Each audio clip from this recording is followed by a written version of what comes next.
একটা দেশ পরিচালনার জন্য, হ্যাঁ, একটা রাজা বা রানীর জন্য, একটা দেশের শাসকের জন্য যা কিছু লাগে দেশ পরিচালনার জন্য তা দেওয়া হয়েছিল, এটা বোঝানো হয়েছে। তো এইরকমই এখানে বলা হয়েছে ফিল ওমরে কুল্লেহা, সমস্ত ক্ষেত্রে রাসূলুল্লাহ সাল্লাল্লাহু আলাইহি ওয়াসাল্লাম ইস্তেখারা শিখাতেন আমাদেরকে। কেমন গুরুত্ব সহকারে, কামা ইউআল্লিমুনা সূরাতা মিনাল কোরআন, যেমন আমাদেরকে কোরআনে কারীমের সূরা শিখাতেন। কোরআনে কারীমের সূরা যেই গুরুত্বের সাথে শিখাতেন, মুখস্থ করিয়ে দিতেন, পড়াতেন, হ্যাঁ, জানিয়ে দিতেন যে এই সূরা নাযিল হয়েছে, আয়াত নাযিল হয়েছে, তোমরা এইটাকে সংরক্ষণ করো, মুখস্থ করো বা লিখে রাখো। ওই রকম গুরুত্বের সাথে ইস্তেখারা সালাতের শিক্ষা দিতেন রাসূলুল্লাহ সাল্লাল্লাহু আলাইহি ওয়াসাল্লাম। কি বলতেন তিনি? বলছেন ইয়াকুল, এইভাবে বলতেন রাসূলুল্লাহ, ইযা হাম্মা আহাদুকুম বিল আমরি, তোমাদের কোন ব্যক্তি যখন কোন কাজের উদ্দেশ্য করবে, কোন কাজের উদ্দেশ্য করবে, শব্দটি হাম্মা, আগে মাসলা আসবে যে আপনার অবস্থাটা কেমন হওয়া উচিত, একটা পয়েন্ট আসবে। যে সময় ইস্তেখারা করছেন তখন আপনার অবস্থাটা, মানসিক মনের অবস্থা কেমন হওয়া উচিত। আরবিতে শব্দ হাম ব্যবহার করা হয়েছে। হাম মানে হচ্ছে প্রাথমিক কোনো কাজের ইচ্ছা করা, আর আজম মানে হচ্ছে দৃঢ় সংকল্প করে নেওয়া, লেগে গেছেন কাজটা করবই, এই কাজটা করবই, এইরকম নিয়ত করে এই রকমের অবস্থা ইস্তেখারা করবেন না যখন প্রাথমিক ইচ্ছা হয়েছে তখন। প্রাথমিক ইচ্ছা যখন হয়েছে তখন, এই হাদিস থেকে স্পষ্ট হয় যখন কোনো কাজের প্রাথমিক ইচ্ছা হবে যে এই কাজটি করব, কাজটা কমপক্ষে বৈধ হইতে হবে। হ্যাঁ, হারাম নাজায়েজ কাজের ইচ্ছা করার জন্য ইস্তেখারা, আল্লাহ করবো কি করবো না, না প্রেম করবো কি করবো না, হ্যাঁ অশ্লীল ছবি দেখবো কি দেখবো না, হ্যাঁ ফেসবুকে নোংরা ছবি দেখবো কি দেখবো না, হ্যাঁ না হারাম কথা বলবো কি বলবো না, হ্যাঁ গীবত করবো কি করবো না, মিথ্যা কথা বলবো কি বলবো না, চলবে বিল আমরিল মুবাহ, জায়েজ কাজের ক্ষেত্রে কি করতে হবে? ফালিয়ার কারাকাতাইন, 2 রাকাত যেন সালাত আদায় করে, মিন গায়রিল ফারিজা, ফরজ ছাড়া অতিরিক্ত। তার মানে ফরজ সালাত দিয়ে ইস্তেখারা করা চলবে না। জোহরের ফরজ নামাজ পড়লেন আর ওতে ইস্তেখারা পড়ে নিলেন আপনি, হ্যাঁ ইস্তেখারার দোয়া না, এইভাবে হবে না। হ্যাঁ, বা যে কোনো নামাজ, ফরজ নামাজ হয়তো যেমন ফজরের 2 রাকাত সালাত আছে, 2 রাকাত ফরজ নামাজ ফজরের পড়লেন আর ওতে ইস্তেখারার দোয়া পড়েন না, ইস্তেখারা না। ইস্তেখারার জন্য 2 রাকাত আলাদা পৃথক সালাত আদায় করতে হবে ফরজ ছাড়া। সুম্মা লিয়াকুল, আর তারপরে যেন এই দোয়া বলে ওই ব্যক্তি, ইস্তেখারাকারী ব্যক্তি, কি আল্লাহুম্মা ইন্নী আস্তাখিরুকা বিইলমিকা, হে আল্লাহ আমি তোমার কাছে কল্যাণ কামনা করি, বিইলমিকা তোমার জ্ঞানের মাধ্যমে, জ্ঞানের ওসিলায়। আল্লাহ পাক রব্বুল আলামিনের জ্ঞান, ইলম, আল্লাহ পাকের গুণ, আল্লাহর নাম এবং গুণাবলীকে মাধ্যম বানিয়ে, ওসিলা বানিয়ে দোয়া করা একটি শরীয়ত সম্মত ওসিলা। জি, এখানে আল্লাহর গুণকে কি বানানো হয়েছে? ওসিলা বানানো হয়েছে। আল্লাহ তোমার জ্ঞানের ওসিলাই, কারণ তোমার জ্ঞান হচ্ছে অপরিসীম, সবকিছুকে পরিব্যাপ্ত, সুতরাং সেই জ্ঞানের ওসিলাই আমি তোমার কাছে কল্যাণ কামনা করছি, কারণ তুমি জানো আমি জানি না।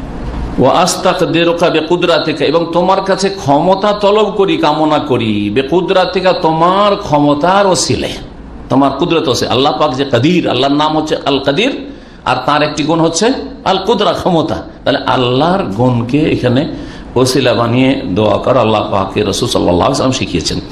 ওয়া আসআলুকা মিন ফাদলিকাল আযীম, এবং তোমার কাছে কামনা করি তোমার মহান অনুগ্রহ বা মহা অনুগ্রহ।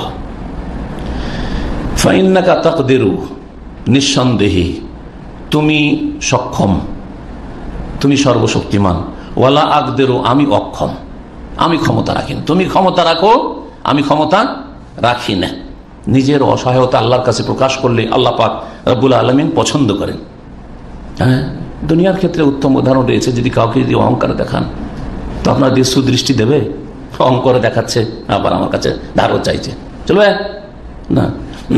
আল্লাহ পাক রব্বুল আলামিনের কাছে যে যত বেশি নিজের অসহায়তা প্রকাশ করতে পারবে, এটা দোয়া কবুল হওয়ার একটি উপায়, ভালো লক্ষণ। ওয়া তাআলামু ওয়ালা আ'লামু, এবং আল্লাহ তুমি জানো, ওয়ালা আ'লামু আমি জানি না। ওয়া আনতা আল্লামুল গুয়ুব, তুমি অদৃশ্য সমূহ সম্পর্কে মহাজ্ঞানী। আল্লাহুম্মা, হে আল্লাহ, ইন কুনতা তা'লামু, তুমি যদি জানো যে আন্না হাযাল আমরা খায়রুন লি, যে এই কাজটি আমার জন্য কল্যাণকর। এই আন্না হাযাল, এই কাজটি যখন বলবেন তখন এই হাদিসে আসছে ওয়ায়ুসাম্মি হাজাত, ওখানে আপনি আপনার প্রয়োজনটা উল্লেখ করে দিবেন। যদি আপনি পারেন তার উল্লেখ করে দিবেন। ধরেন বিবাহ, আমি বিবাহ করতে যাচ্ছি, আন্না হাযা নিকাহা ওয়া হাযা যাওয়াজা খায়রুন লি, ব্যবসা করতে যাচ্ছি, তিজারা, আন্না হাযিহি তিজারাতা খায়রুল লি, এই ব্যবসা আমার জন্য কল্যাণকর।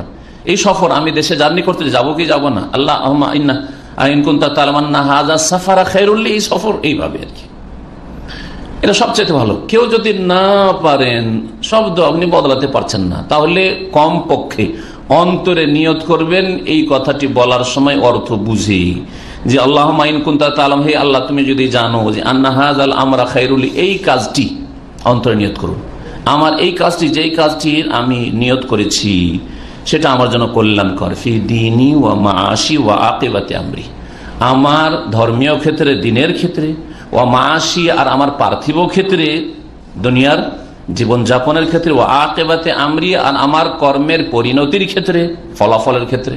এখন হয়তো খারাপ লাগছে, ফলাফল ভালো, এখন হয়তো ভালো লাগছে, রেজাল্ট খারাপ, আকিবাতি আমরি, আমার কাজের ফলাফল, রেজাল্টের ক্ষেত্রে, পরিণতির ক্ষেত্রে।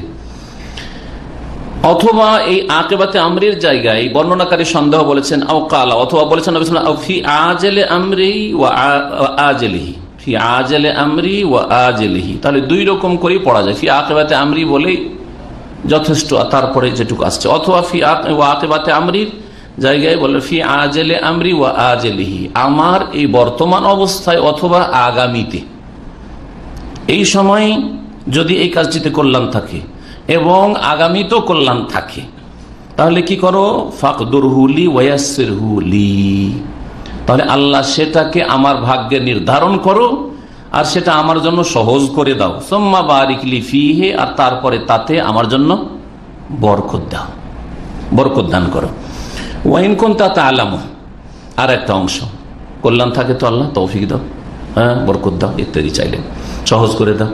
ওয়াইন কুনতা তা'লামু, হে আল্লাহ তুমি যদি জানো যে আন্না হাযাল আমরা শাররুল লি, এই কাজটি আমার জন্য অনিষ্টকর, শার খারাপ, আমার জন্য মঙ্গলজনক নয়, তাহলে কি কর, ফি দীনি, কিসের ক্ষেত্রে, প্রথম হচ্ছে দিন, আগে দুনিয়া নয়, ফি দীন আমার দিনের ক্ষেত্রে, ওয়া মাআশি আমার জীবনযাপন ক্ষেত্রে, পার্থিব ক্ষেত্রে, ওয়া আকিবাতে আমরি আমার কাজের পরিণতির ক্ষেত্রে। অথবা নবী সাল্লাল্লাহু আলাইহি ওয়াসাল্লাম বলেছেন ফি আজলি আমরি ওয়া আজলিহি, আমার বর্তমান অবস্থায় এবং আগামীর ক্ষেত্রে যদি এটি কি হয়, অমঙ্গলজনক হয়, অকল্যাণকর হয়, তাতে অনিষ্ট থাকে, ফাসরিফু আন্নি, তাহলে সেটাকে আমার থেকে ফিরিয়ে দাও, এই কাজটাকে বা এই অবস্থাটাকে যেটার দিকে আমি যাচ্ছি, কি করো, আমার থেকে ফিরিয়ে দাও, দূরে সরিয়ে